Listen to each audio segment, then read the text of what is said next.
আজকে গিয়েছিলাম বনুর ভ্যাকসিন দিতে, বনুর 5 বছরের ভ্যাকসিন। আমি, আমার মা, আমার বনু 3 জন গিয়েছিলাম টোটোয় করে। তো বনু তো বুঝতেই পারছে ইঞ্জেকশন দেওয়া হবে, তো আমরা ওষুধ খাওয়ানোর নাম করে নিয়ে গেছি। এবার তোমরা দেখো।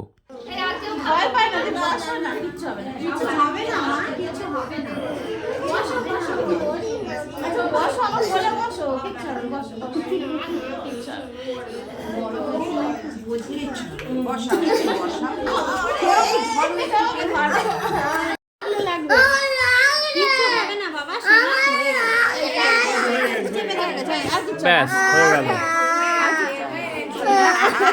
তুলে নাও, এই যে করেছিস যেটা, এটা পুরো তুলে দিতে হতো, তারপর তোকে পরে দেখাতো। একটু ভয় পেয়েছো,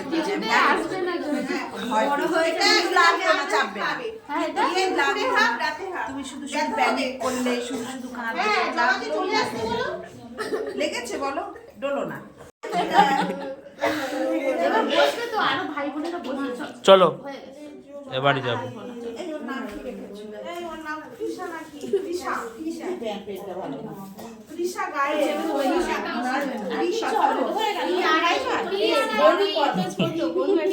দেখো দেখছো তোকে দেখে হাসছে। দেখ